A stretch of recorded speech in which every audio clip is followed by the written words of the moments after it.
नाजरीन, ये लम्हा मामूली नहीं। पाकिस्तान ने कुवैत को JF-17 थंडर देकर एक वाज़ेह पैगाम भेजा है, तुम अकेले नहीं। ये सिर्फ एक तैयारा नहीं बल्कि दिफा और अज़्म का शेरख्वार ऐलान है जो खलीज के किसी भी मैली इरादे को खत्म कर देगा। जब ये थंडर कुवैती आसमान में गूंजेगा तो दुश्मन जान लेगा कि फौरी, मुअस्सर और मुहलिक जवाब मुमकिन है। ये डील सिर्फ हथियारों का तबादला नहीं, तरबियत, लॉजिस्टिक्स और मुश्तरका प्लानिंग का पूरा पैकेज है।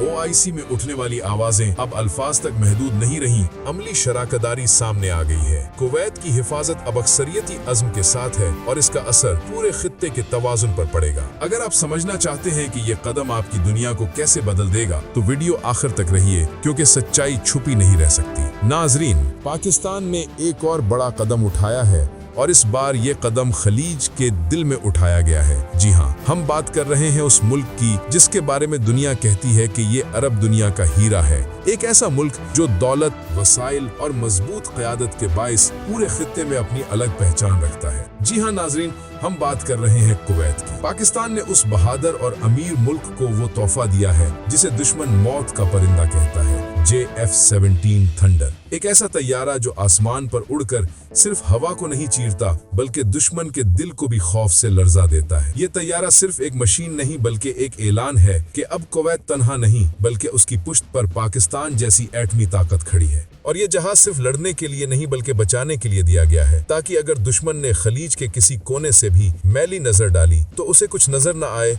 बल्कि सिर्फ JF-17 की धाड़ सुनाई दे जो ऐलान करे कि अब नए दौर का आगाज हो चुका है और पुरानी चालें यहाँ नहीं चलेंगी। नाजरीन, सवाल ये है कि आखिर कुवैत जैसे अमन पसंद और दौलतमंद मुल्क को JF-17 थंडर जैसे तैयारे की जरूरत क्यों पेश आई? क्या वाकई खलीज में कोई बड़ा तूफान आने वाला है या ये महज ताकत दिखाने का मुजाहरा है? हकीकत ये है कि कुवैत की जुग्राफियाई अहमियत ऐसी है कि दुनिया की बड़ी ताकतें हमेशा यहाँ नजरें जमाए बैठी रहती हैं। एक तरफ ये मुल्क ईरान, इराक और सऊदी अरब के बीच वाक़ है और दूसरी तरफ इसके साहिल खलीज फारिस पर है जो तेल और गैस के रास्तों की शहरग है। ऐसे में अगर इसराइल जैसे जारह मुल्क या उसके हुमायती यहाँ मुदाखलत करने की कोशिश करें तो पूरा खित्ता हिल कर रह जाए। अभी हाल ही में आपने देखा कि इसराइल ने कतर पर फिजाई हमला किया जिसने पूरे अरब दुनिया को हिलाकर रख दिया। अगर कतर पर यह हमला मुमकिन है, कल को कुवैत या किसी और खलीजी मुल्क को भी निशाना बनाया जा सकता है। यही वो खौफ है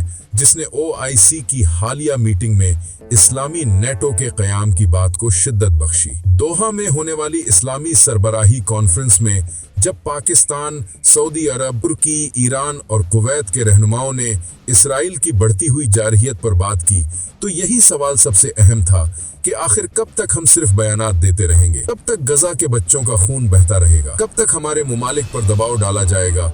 और कब तक इसराइल अपनी मर्जी से अरब जमीनों को निशाना बनाता रहेगा? यही वो लम्हा था जब पाकिस्तान ने इस्लामी नेटो के तस्वुर को दोबारा जिंदा किया। इस बार कुवैत की क़यादत ने इस तजवीज को खुले दिल से सराहा। कुवैत के वली अहद ने वाज़ेह कहा कि अगर मुस्लिम मुमालिक इकट्ठे हो जाएं तो न सिर्फ इसराइल बल्कि कोई बड़ी ताकत भी हमारे वसाइल और हमारी जमीन को नुकसान नहीं पहुंचा सकती। दोस्तों, आपको ये भी बताता चलूं कि कुवैत के पास पहले ही जदीद असलहा मौजूद है, लेकिन मसला सिर्फ हथियारों का नहीं बल्कि एतमाद का है। आज इसराइल F-35 तैयारों के साथ कतर पर हमला करता है, कल को कुवैत पर भी यही तैयारे आ सकते हैं। ऐसे में सिर्फ मगरबी दिफाई निजाम पर भरोसा काफी नहीं। यही वजह है कि पाकिस्तान ने कुवैत को JF-17 थंडर फराहम करने का फैसला किया, ताकि वो न सिर्फ अपनी हिफाजत कर सके बल्कि ये भी जान ले कि मुश्किल वक्त में एक एटमी ताकत के साथ खड़ी है। ये सिर्फ दिफाई ताउन नहीं बल्कि एक नजरियाती इत्तेहाद है जो OIC की हालिया करारदादों से मजीद वाज़ेह हुआ। अब जरा बात करते हैं JF-17 थंडर की खुसूसियात की। ये तैयारा 1970 किलोमीटर फी घंटा से भी ज्यादा की रफ्तार से उड़ सकता है, यानी आवाज की रफ्तार से भी तेज। ये 1200 किलोमीटर तक की जंगी परवाज कर सकता है और अगर एयर टू एयर रिफ्यूलिंग हो तो कई घंटों तक फिजा में रह सकता है। इसमें वो जदीद मिसाइल्स नस्ब किए जा सकते हैं जो दुश्मन के जहाजों को 100 किलोमीटर दूर से ही निशाना बना सके। इसका इलेक्ट्रॉनिक वॉरफेयर सिस्टम दुश्मन के रेडार और कम्युनिकेशन को जैम कर देता है, यानी अगर इसराइल का F-35 या किसी और मुल्क का तैयारा कुवैत की तरफ बढ़े तो JF-17 उसे अंधा और बहरा कर देगा और चंद सेकंड्स में तबाह कर सकता है। नाजरीन, بھارت نے فرانس سے رافیل طیارے لیے اور انہیں گیم چینجر کہا گیا، لیکن پاکستان کے JF-17 نے کئی بار رافیل کو پسپا کیا اور دنیا نے دیکھا کہ اصل گیم چینجر مہنگے داموں خریدے گئے مغربی جہاز نہیں بلکہ وہ طاقت ہے جو اپنے دم پر کھڑی ہے۔ یہی وجہ ہے کہ اب کویت بھی سمجھ چکا ہے کہ اصل طاقت مغربی کمپنیوں کے جہاز نہیں بلکہ اپنے بھائی ملک پاکستان کے ساتھ اتحاد ہے۔ یہاں ایک اور اہم سوال جنم لیتا ہے کہ آخر پاکستان کو کویت کے ساتھ یہ اتحاد اتنا عزیز کیوں ہے؟ تو دوستو اس کا جواب تاریخ میں ہے۔ کویت ہمیشہ فلسطین کے کاز پر ڈٹا رہا ہے، اس نے کبھی اسرائیل کو تسلیم نہیں کیا اور ہمیشہ امت مسلمہ کے ساتھ کھڑا رہا ہے۔ آج جب اسرائیل کے حملے غزہ اور قطر تک پہنچ چکے ہیں تو کل کو کویت بھی نشانے پر آ سکتا ہے۔ پاکستان بخوبی جانتا ہے کہ اگر اسرائیل نے خلیج کے کسی بھی ملک کو نشانہ بنایا